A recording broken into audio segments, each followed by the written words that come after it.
Hey there, deep thinkers. We have a very special guest with us today. Please help me in welcoming Madeline La Mont, a renowned spiritualist with a unique specialization in one of my favorite topics, numerology. With over 35 years of experience, Madeline has dedicated her life to helping others understand the profound relationship between numbers and our everyday lives.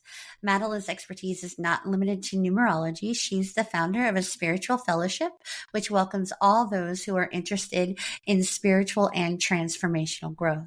Madeline's work is a testament to her commitment for this spiritual enlightenment and personal growth path, and we're thrilled to have her with us today to share her wisdom and insights. So without further ado, let's dive into the mystical world of numerology with Madeline La Mont.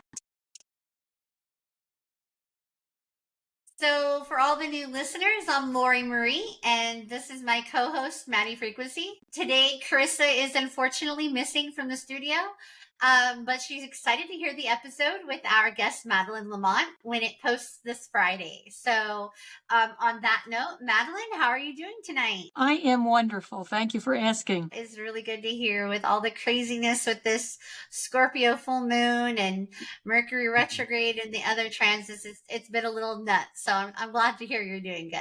And we do have the full moon, of course. Yeah, exactly. Yep. Today still. Yes. It's beautiful though. I mean, this morning we were up, it was like 5:40 a.m. and it was right above the mountain. It was big and beautiful, and it was still dark enough in the sky, and we're like, it's so beautiful, but it's been so like it's tormenting us. Yes, it can do that. It's all perception. Exactly. So we have heard so much about you from the spiritual community, and we were excited to have you on. And so we would love to hear you maybe share a little bit about yourself with us. There is always a lot to share. I have been doing spiritual work since I found numerology back in 1980. So I am an old comer.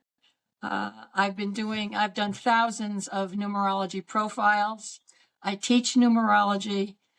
In fact, I have a class coming up this coming Saturday here in Goodyear, Arizona. But numerology answered a lot of questions I had about my faith.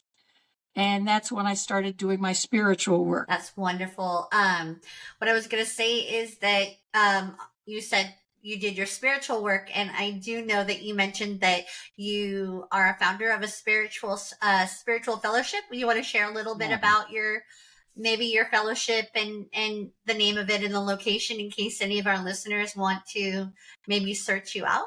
Well, I founded and owned a spiritual center in Sun City, Arizona, and then moved it to Peoria, Arizona, and I sold it last year. It was time for me to go in another direction. I had it for 7 years, and the baby needed to grow and move on, and so did I. Yeah. And I moved and took a 6-month vacation, I'll call it. And Spirit decided that I just can't be bored and sitting around anymore. So I founded the West Valley Spiritual Fellowship in the west side of Phoenix, in the Goodyear, Avondale area. And we have get-togethers, meet, greet, and converse, we call them, just get-togethers for coffee or whatever. We also have classes going on. We have scheduled meditations, getting to know people and letting them know the spiritual community is alive and well, and we are there to help them. There are so many people looking for answers that have questions about spirituality, and this is what we do. We help each other on our journeys. Some of us have been on it a long time. Some are newbies. But it all comes down to that we are all looking for the same thing, and that's oneness with the Creator. You know, I've been wanting to ask this question since the minute I learned about your spiritual fellowship, and you know, I'm curious, what would you, in your own perspective, consider the difference between your spiritual fellowship or a spiritual fellowship as opposed to maybe traditional organized religion? Well, there is there are similarities, but yet there are major differences. Spirituality is a way of life. It is not an organized religion. We look within rather looking for answers from out. And this is what we try to talk to people about is we believe that God is an all-loving God.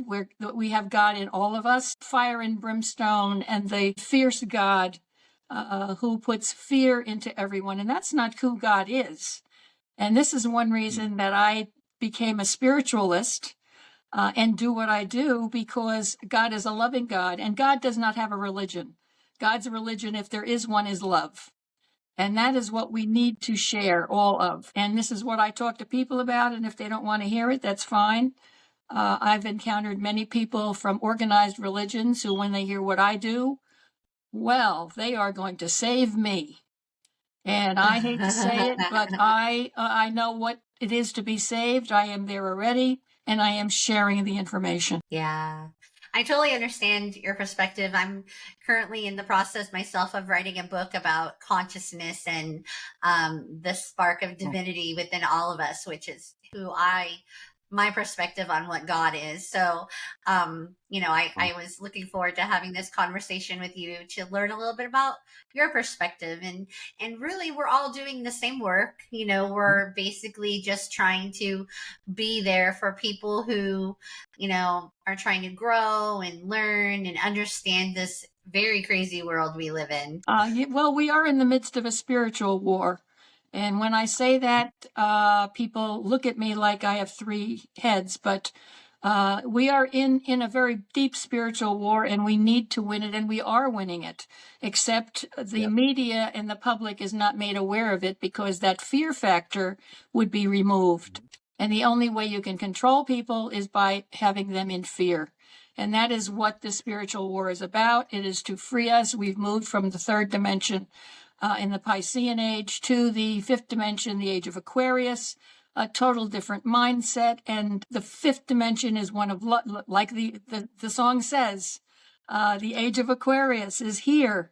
Yes. And it's love and joy and sharing and service and helping each other, not the ego-driven greed and materialistic way of the past 20,000 years.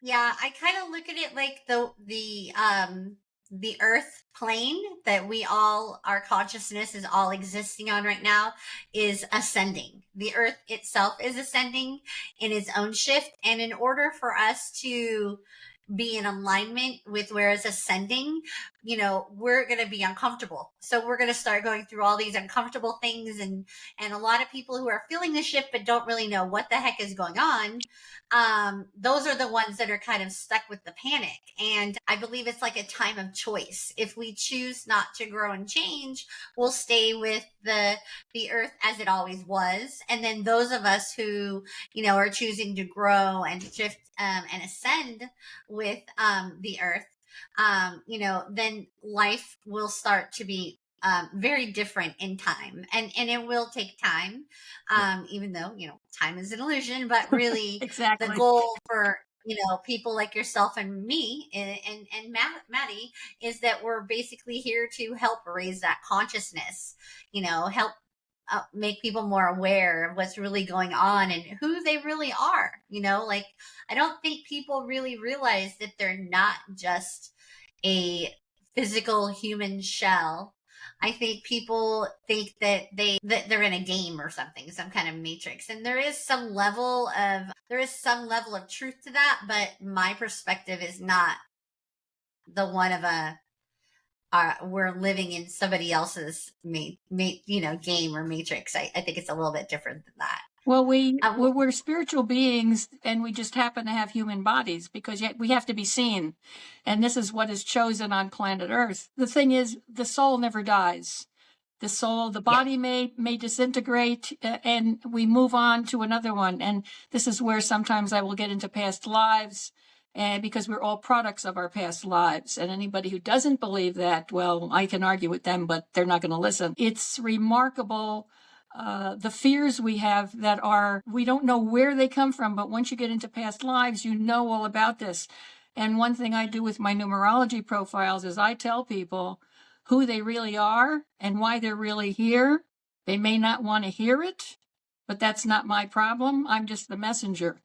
And I've had people say, oh, no, that's not me. I don't believe a thing you're saying. And a week later, they'll call me and say, you were right. I just didn't want to face it and admit it. But that's what I do with my numerology. I can go into past lives.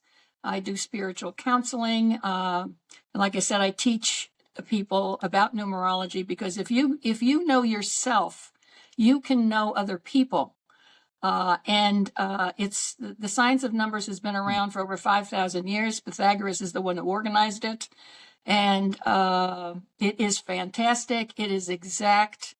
And I've met some people who know a little about numerology. And like everything else, a little knowledge can be very dangerous. So they will give information which is not complete and confuse people.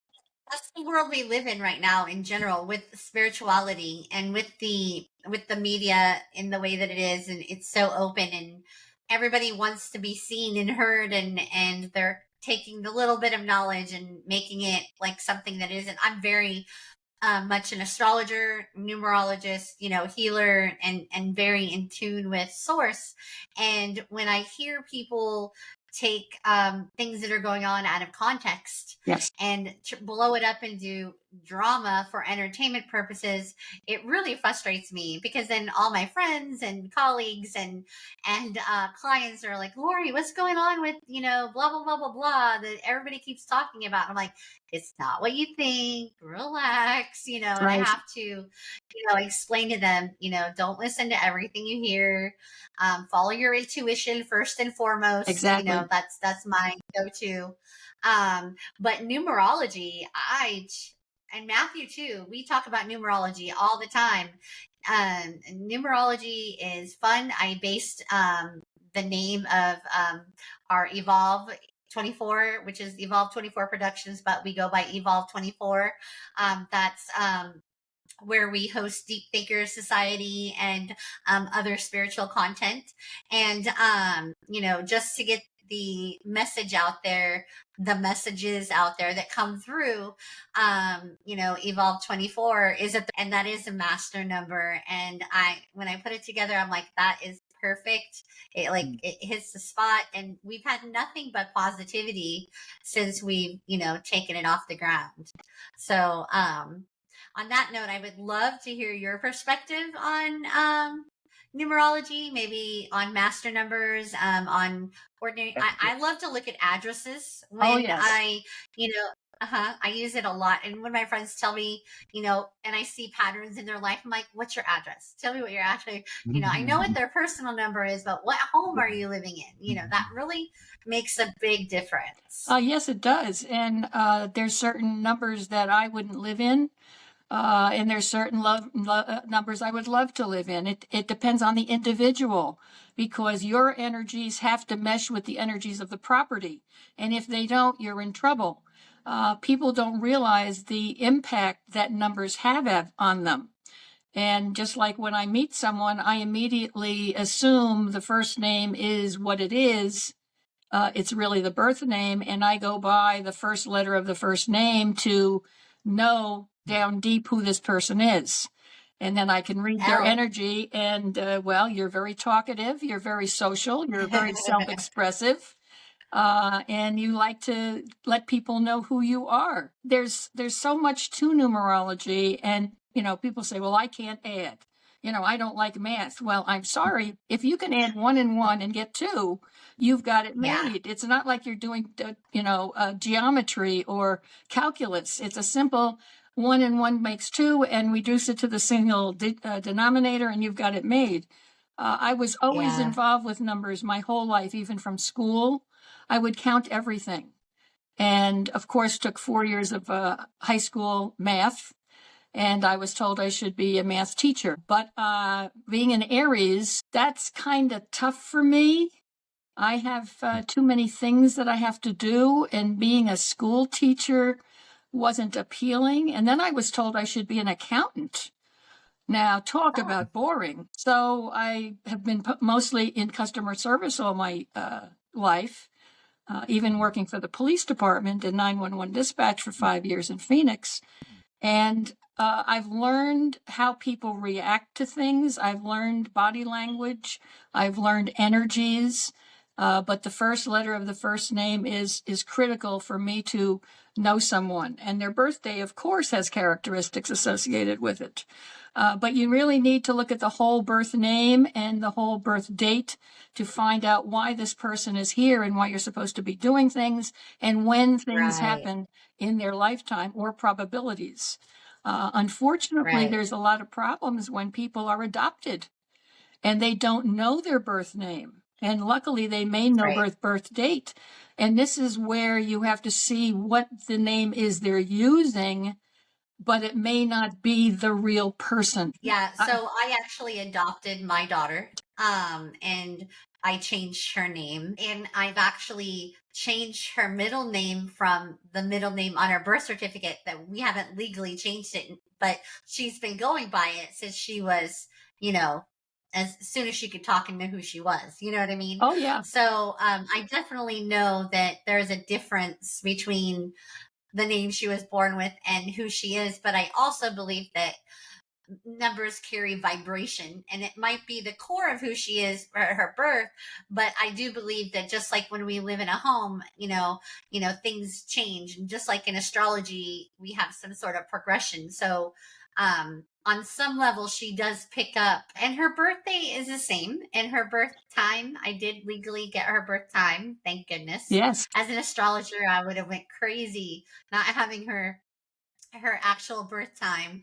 But I think that there's a lot to what you're saying in regards to the original name or the original birth time or the whatnot. Well, women who decide to marry and take on their husband's names, they think, oh, well, I got rid of my maiden name and, this is a new me. Well, no, it's not. You never lose the initial blueprint, but you will amend it because of what you've added to it. And it could be good or it could be not so good. And so this is where you need someone who knows what they're talking about to sit down and analyze it, because maybe taking on his name is not good for you. So Matty Frequency, his daughter has a very unique name, and I would love for him to share with you the story behind it, and I'll let him do the talking on this one. But I would love to hear what you have to say. Okay. I am open to anything. Let's see if we can get this on the page. I did the calculation today because I wanted to be prepared. I can't see it from where I am. Yeah, go ahead and just explain it to us. Okay. So my daughter has 9 names. Only 9. Okay. Just 9. And me and her mom agreed on it. We agreed on it before she was born. It has a deep meaning. Over the years, I've learned deeper aspects to it. Even like a couple of days ago, I was like, there's another aspect that I learned to it. It's a crazy name. Our first name is my middle name, Equin, which I wanted to carry on because it's a unique name, Equin. It was kind of relates to horses, but I was named after a guy my dad's buddy that he played guitar with, that they wrote actually hit country songs together. So I wanted to carry that on, but her name is Equin Audie Ray Dow Hania Scarlett Tieta Andrich Reed. It's her last name is her mom's last name and my name together, hyphenated. Okay, and would you spell her first name again for me? Oh, you're writing it down. Cool. EQUEN. It's 45 letters. Well, just the first name. Okay. Just the first. Equid. And what is her last name, the hyphenated name? Andrich Reed. So that's ANDRICH hyphenated REE. And keep in mind, each letter of her name spells an acronym. Do you want to tell her what the acronym is? Yeah, Equinati Ray Dow Hania Scarlett Tieta Andrich Reed. God, still. It's an acronym for Earth Star. Okay. So technically, Earth Star is her name, but Yeah. they used acronyms. Okay. And what name does she like to go by? She goes by Scarlett. She chose it when she was 3 years old. She had a friend at her play school that was Scarlett. So somehow she just picked Scarlett. I was like, great, it's a mom's name, you know. So I named her after my mom. One of them. She chose it. Well, really well, awesome. let me give you a So little information about naming children. Please. Before we incarnate, we meet with God, Creator, whatever you want to call that energy up there, and agree to a life contract. But it's called a contract because, it sounds good. Mm-hmm. And we agree our soul agrees at that time who we want to be, what our name should be, what our birthday should be, and who our parents should be. And people will tell me I would have never picked those people for parents. And I say, well, yes, you did, because you needed to learn the lessons from their experiences. The name of the child, the energies of the name and the birth date are already decided. The child decides on their name before they come in. They decide on the date because of all of the energies. And no matter what you call them, they know who they are. And if she decided on the name Scarlett at 3, that's who she wanted to be.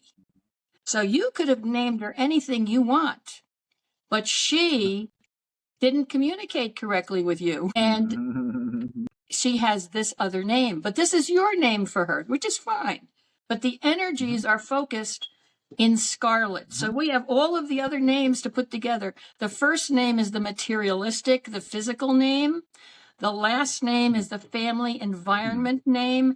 And the middle name, or middle 9 names, are the spiritual and emotional side. So your child has a very intense spiritual and emotional end, and she goes by Equine legally, but she's really Scarlet. Does that make sense? Yep. Yeah. So yes, she's Scarlet, and I like Earth Star. I like that for the middle. No matter how many names you have, I like. She's Earth Star. Earth Star. Yes. Star of Earth. Yes. She's very special. She's going to do great things. I know what is her birthday? Her birthday is March 5th, 20. Oh, she's with the new breed. She's got a life path of a 2, the 11-2. She's very involved with people. The birthday being 5, she's a real rebel. She's going to do her own thing no matter what you say. Oh, yeah. And but she's very involved with people, and she needs to be. Yeah. And she's part of the new breed that's come in now to help save the earth. That's amazing. So let's talk about our life path number, that's the one with our name, right? Our life path number. No, that's your entire birth date. I'm sorry. I actually meant birthday because my life path number is because your name is your destiny, correct? It's who you are. It's your mission. Yeah. But I don't recall your life path number, Matty. Mine is a 33-6. And do you remember your life path number, Matt? It's 3, I think, but let me do the math real quick again. That's 5, 6, 13, 14, 14 plus 9 is 23. 23, and 23, 7, and then 39, which equals 3. 3. 3. Is that right? You're in the right business. I need to get him to speak up more. Matty has this mind, and he's so informative, and he has a great memory.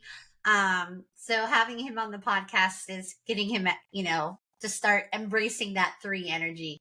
You're doing that to me. You're making me write more. This book has been I have so many notes. I have never written this much in my entire life. Well, since college. Well, that's part of the 3. You're doing something good. Yeah. 3? Is it really? Okay. Yes. Wow. You're expressing yourself. 3 is the number of creativity, a self-expression, social expression. Generally, people who have threes, either as the first letter or as the date or as a life path, talk a lot. Yeah. Yeah. Okay. I don't know. I have no idea. That talks for me. Matt is Matt your first name? Yeah, Matthew. Yeah. Matthew. Because the M is a 4, which means you are a very hard worker, you're a workaholic, and you will do anything to get the job finished. And you like stability, you don't like change, but change happens every day. So, you know, you will finish that book, have no fear. Well, It's gotta be crazy. 2024, 2, 2, and 4 add up to 8. This is a universal karmic year, involved also with monetary, material, and non-material values, but it's karma. And this is when it really comes down. And this is the time to resolve your karma. If you don't know what it is, you will figure it out because you got all this stuff happening. But yes, it's serious. And this is for the whole universe, not just us. One factor which we have to look at, though, is our personal years, because they are more important, because they are what we are going through, and we also are going through the 8 of the universal year. So there's a lot of interconnection here. Some may be conducive to resolving karma, some may not be. And the big thing I tell people is, don't think you can help people by eliminating their karma. People will take on people and they will help people, except they need to work through this thing themselves. And you may be damaging their karma and making it even worse. So people, you know, especially empaths, they want to help everybody, never help themselves, want to help everybody. And I tell them, be very careful what you do. Make sure you protect yourself so you don't get energy from someone else, and make sure you don't try to control them, because that's not the way it works. Yeah. It's interfering. Yes. It's interfering, and it doesn't give them the full experience that they agreed to come in to work out. I agree with you. When do you think I've been studying the life path, like the personal year for a while, and there's a lot of different perspectives on when your life path number starts. So we are now in 2020, but my birthday is not till August. So would my life path number change when the year changes to 2024, or on my birthday in August 2024? Your personal year coincides with your birthday. Okay. So it hasn't started yet then. No, you're still in the last one. Gotcha. And also there are 9-year cycles. There are 7-year cycles. There's personal number cycles. There's so many cycles that, you know, and I'm not one to use computers. I've been doing, you know, I make spreadsheets a mile long. Once you really get into this, you can predict the probability of something happening by the second. But people don't want to get that involved. You know, they just want to know, you know, who am I? What do I need to learn? And goodbye. But if you really get intense, it's just as intense as astrology. And when you put the two of them together, wow, you know, that's the best. But most numerologists are not astrologers and vice versa, because we deal with different factors. And hey, I took a year of astrology, and all I know part of it, but I don't profess to know all of it. I never will. I have friends who are expert astrologers that I will go for to help. Every astrologist, if they're a true astrologer, will tell you they don't know it all. That's right. Because astrology is so grand and such a deep science that you're always learning. I'm always learning.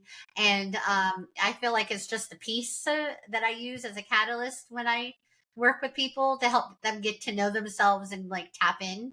But I believe it's just as equally important as numerology. Oh, yes. And I feel like there's a healthy balance there. I personally have a really big passion for numbers. I didn't like math in school, but like I see number patterns. I see numbers. I love numbers. I can't really explain my relationship with them, but I love numbers. Like it's trippy. But when I do my readings, I'm basically using my intuitive powers, my gifts, to analyze this information. I get information channeled to me. And I say things that I don't know where it comes from, and then I don't remember it when it's already done. But the gifts I have been given enable me to give information out that most numerologists do not do. And at times it's very taxing. But I work very, very similar to you, except one thing, and I'm interested in maybe figuring out the brain part of it. I work with you in the sense that our tools are help us tap into the energy of the other person. And I believe and part of the book that I'm writing too is about our connection to all that is. And basically we are all channeling. Our intuition is channeled knowledge. So when we say we channel, when I do it and in my readings, I also don't know where it comes from. Like I don't expect it. I don't see it coming like you. But I remember it after, like during the conversation. When I don't remember it is when they come back a year later and they're like, Lori, when you told me blah, blah, blah. And I'm like, I did? Like, that sounds like I said that, Then I don't remember it. And then I really realized, yeah, it had nothing to do with me. It was source that we were channeling. So yeah, well, I work like you do. When I do my profiles, I have a form that I fill out, and I write down everything as I go through it, and then I give it to the client. And if they want to come back 6 months later, I tell them, please bring it back because maybe it'll jog my memory. And some people have done that. But we have too many things on our mind to remember everything about everybody. We're here to get as the messenger. And if they listen fine, and if they don't listen fine too, we do our job. Yep. Do you learn as you channel? Because so some of the readings I've had in the past, I've also worked like yourself, the Embracing Your Journey Expo and the Phoenix Psychic Fair, and I have a few experiences that I've had over time that stuck with me when I was doing the readings there, and the channeled information was coming through. I still know these people. Thank goodness. I like that part. But I learned things that I didn't realize. And at first I thought, I knew it and it just came out of nowhere. But I know now that I didn't know it. But I learned about the levels of reality and how the energy you channel is on different levels of reality. But I learned so much universal knowledge just by doing readings for other people. Is that anything you yourself have experienced? Everyone I deal with is a learning experience. I will remember things, information. I may not remember the person, but I do channel a lot of information. I get a lot of downloads, particularly at night. When I travel out of body. Being a spiritual being allows you the freedom to go and do more things than not. And you can encounter so many things and learn from them. And that's what we're here on earth to do, is to learn, experience, and share. And it's incredible the amount of information that one can get. And we only use maybe 10% of our brains. A lot of people don't realize that all their creativity is channeled energy. All their aha moments is channeled energy. All their intuition, where maybe or their gut feelings, is channeled energy. It's just our higher selves, the universe, all that is channeled. And they think, and that is what kind of keeps us earthbound, is the thinking part, and that's where everything gets convoluted. We think.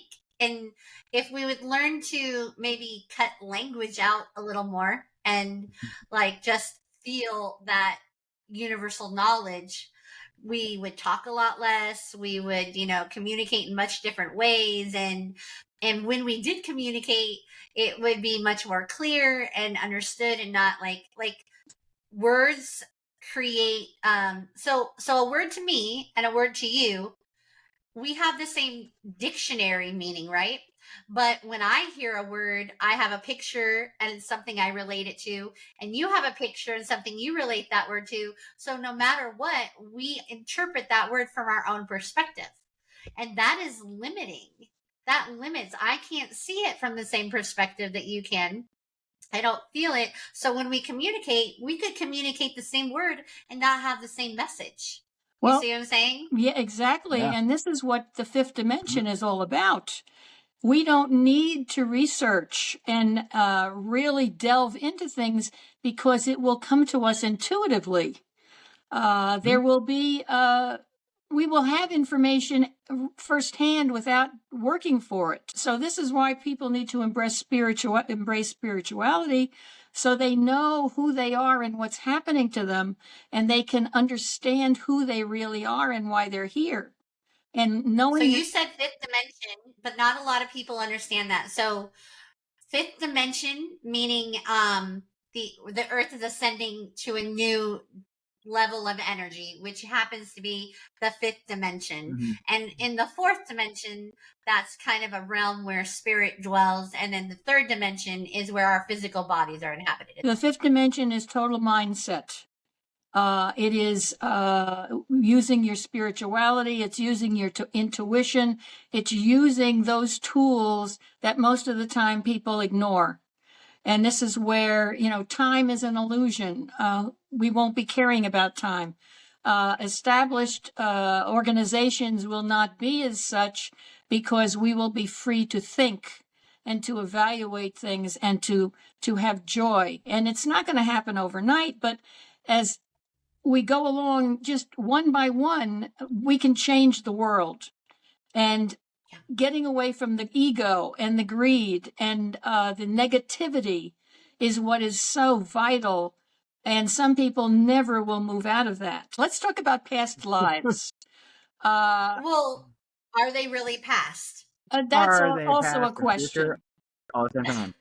That's another question. I prefer to think of them as past, but everything is connected and Linear. who knows Yeah. and whatever.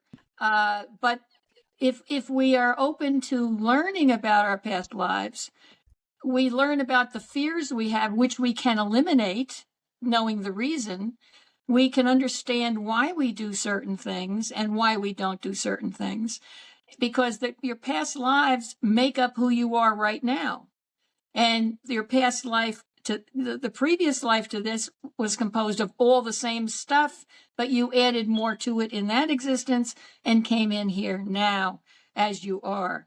So you need to know who you were to help you wander through this maze of existence right now. Yeah, if we were to try and wrap our brain around time, everything, everywhere, all at once, including the other lives that our consciousness is attached to, because we're multidimensional beings, if we could wrap our brain around it, when we heal aspects of ourself, when we think of it in terms of past lives, we heal every level of ourselves. Yes. And really the ultimate goal is to heal ourselves so that we're transcended to the higher realms where other beings that, we call them spirit guides or ascended masters, they dwell there.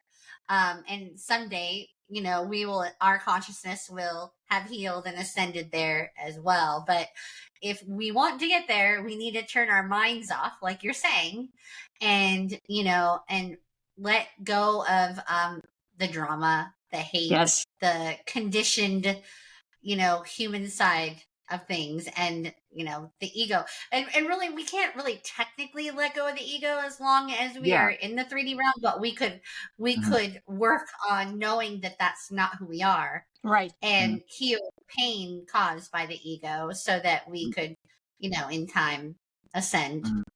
Well, my beliefs have always been in the Golden Rule and the 10 Commandments. And with those, you need nothing else. But it would be a very boring life if everybody abided by them.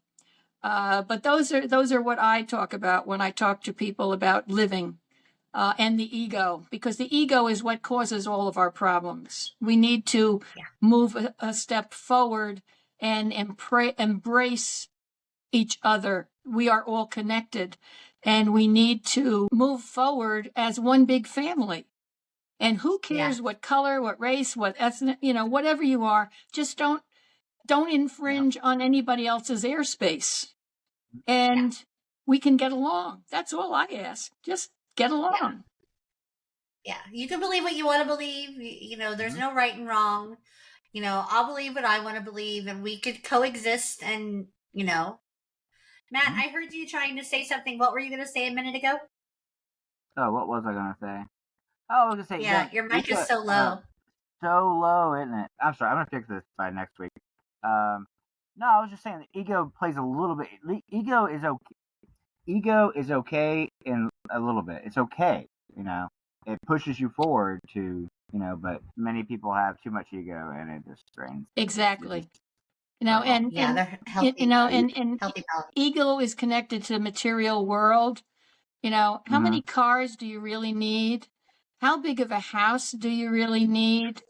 It's working with people. It's sharing your life with other people and helping people. That's what's you important. Can drive whatever you want as long as it makes you happy and it doesn't harm anybody else. But that's not the way the fifth dimension is going to be working. No. And the ones that can't let go, and the ones that get stuck in that material realm, and they think that that's what it's all about, and they're the ones that are going to have the roughest time in this change, and they're the ones that are having the roughest time in this change. I'm seeing it with my friends. I'm seeing it with some good friends of mine. I'm seeing it. Yeah, having a rough time. When we look at the challenges we're facing, we have to be comfortable looking at our darkness. Yes. And people they don't want to look in the mirror. They don't want to admit that they're wrong. They don't know how to change. The ignorance is bliss, and therefore why do I need to change? And to me, I can't imagine living that life. Well, change happens every day. It, even the time you wake up, what do you do immediately when you awaken? Everything changed. People want to be stable. But stable is a relative term. We are changing every day, or else it would be, can't imagine not changing every day. But there are people who are stuck in their ways that they bury their heads in the sand and can't see the forest for the trees. All they need to do is step out and smell the roses. Yeah. And speaking of, nature is so magical. I could talk about nature all day long. Yes. Yes. So magical. Even 5 minutes laying in my backyard in the sun is enough for me to and listening to the birds, and it's enough to shift you for the whole day. Definitely. And people are so involved in their work habits, they forget about going out and just sitting in the grass, if you have grass, or just spending 20 minutes a day in sunlight. Being part of nature is necessary for our existence. It makes us joyful and happy. And that's what it's all about. Yeah, there's a connectedness that doesn't have words when you're out in nature. And that connectedness that doesn't have words is nature connected. That's how they live. That's their natural way of being, their authentic natural selves. And we're connecting to that because that's who we are, but we live outside that naturalness. And so when we get into the naturalness of it, it's more like what home is, what we feel called to. And that's why, it's so healing. And if we would all just, like you said, take more time, it would help us remember who we are. It would help us of the interconnectedness, and it would, hopefully help us disconnect from the things that aren't really important. And nature talks. If you listen, there's so many messages you can get just from listening to nature. Well, you if you play soothing music in your home, your houseplants will grow. The frequencies of music are vital. to nature, and that's why you hear the birds singing and the animals making noises, and even the grass growing makes, has a frequency too. Everything is energy, and we just need to tap into that positive side, and just be. Have you seen the mechanism the one fellow has where he goes around in nature and he puts the mechanism, he clips it to the plant, or he clips it to, something, and you hear the natural music of the vibration of the plant? Have you seen that? I haven't seen it, but No, I totally believe in it. Send it to me. Send it to me, Lori. I will. It's beautiful. I'll like even link it to. Oh God. I'll even link it to the podcast because Hell yeah. he goes around with his partner and they go, sometimes they'll do mushrooms, and sometimes they'll do like the Venus flytrap, and sometimes they'll do the cactus, or like electrodes to it. What were you gonna say? Electrodes to it. Electrodes to it. Yep. Dude, send it to me. Everything That's all about. Everything is composed of energy, and energy is frequencies. Everything. And once, I've been into energy frequency healing for years, and, sound healing, color therapy, all of these are involved with frequencies. Yeah. And we are all energy. And, just because it's sitting still doesn't mean it's not molecules moving. And everything has music to it. You just may not hear it. So once you get involved, like with the singing bowls, and I have some, with the tuning forks, and you get involved with the actual sound tools that we as healers use, you appreciate things a lot more. And this is why we need to expose more people to it. I went to a store, and it's a very trendy store, and I'm not ashamed to admit it. It's called Henna, and it's in the mall. And again, it's very trendy. But I went in there because they do have a variety of rock crystals, and I happened to come across this bowl, and they have lots of bowls, but this bowl was different, and I've never really wanted to buy a bowl before, and I just kept being called to this bowl, and it was the only bowl that would tune to me right away, and I was like, should I get the bowl? Should I not get the bowl? And then the lady came over and started talking to me about the bowl. And I'm not a big fan of salespeople, but she didn't feel like a salesperson. She was genuinely telling me she was like, yeah, that was a hammered Tibetan bowl that they made from hand. And it looked very rustic, and it had that feel, and it had more of a deeper tone, but I felt so energetically called to it, and I brought it home, and my daughter fell in love with it, and she dongs it every time she sees it. And it's interesting because we're talking about energy and frequency, and how even with numerology, how we match with certain frequencies. I feel like that frequency sound was made almost just for me, or that on some level I matched it, and it was supposed to, and the number of how much it cost, and it wasn't cheap. It didn't matter to me, because I felt like it was supposed to come home with me. Like it was, it called to you. Yeah. It sang to me. Like It really did. It was beautiful. Yeah. This is where, people need to slow down and hear what's going on, and be attracted to things, just like with colors. If you just go into your closet and just pick something, it's because that color needed to come on your body that day. It's not that you chose it, it chose you. And the same with sounds and bells and gongs, and they're so healing. They're incredible. People need to be more exposed to them to understand the vibrations they put out. Just shift so vibration. Madeline, every episode, I'm starting to do this thing where we play some sort of game, and it just kind of comes to me at the end. And so I'm sitting here and listening to all of us, and the kind of game I want to play is like this. So it's going to be an intuition. So like all of us, let's open up our crown chakra and like open it wide. Each of us are going to say our favorite number, our favorite crystal, and our favorite color. And then each one of us is going to tell the other what they get from that. So for example, I'll tell you my 3, and then Madeline and Matty will tell me what intuitively you got from hearing my favorite number, crystal, and color. Okay. And then All right. Madeline, you'll tell All us yours and we'll tell you what we got. And then Matt, you'll tell us yours and we'll tell you what we got. Does that sound okay? Always. Sure. I always go last. Okay, so actually you're not last. You're first. You're going to talk right at the mic. No. Talk at the mic. What I want to know, Maddie, is tell us your favorite number, 3. tell us your favorite color, and tell us your favorite crystal. And after you tell us, then Madeline and I will tell you what we get from that. Okay, 3. I got to go with it's a dangerous crystal, but it is my favorite. Moldavite. Which one? Moldavite. Okay, got it. And my favorite color is probably red. Purple.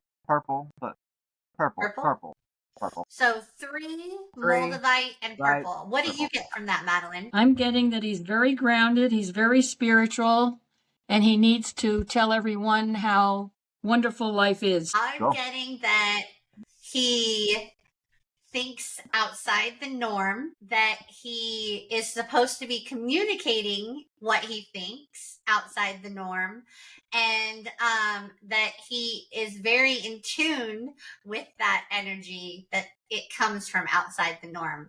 So you guys speak up a little bit. Wink, wink. All right, Madeline, share with us your favorite number, your favorite crystal, and your favorite color. Wow. Being an Aries is very hard to pick. I like a lot of things.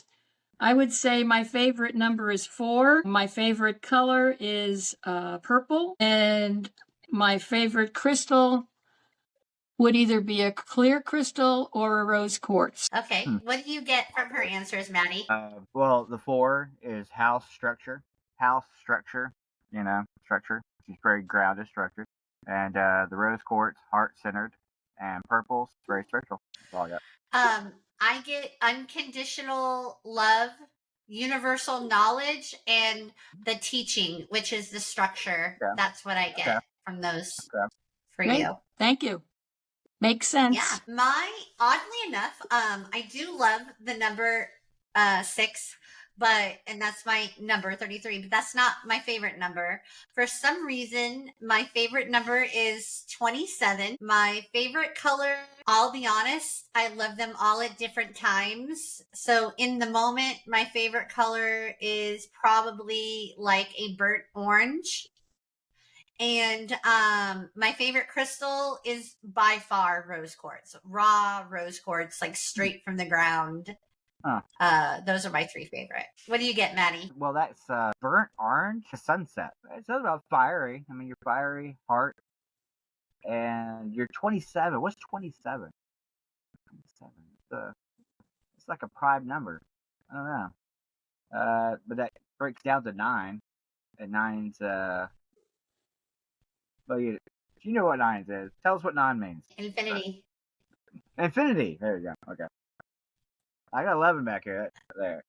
That's my daughter's shirt. Yes, you do. Forgot to take it with her. That's my daughter's shirt. That's a Stranger Things shirt for my daughter. She loves Stranger Things. I love Stranger Things.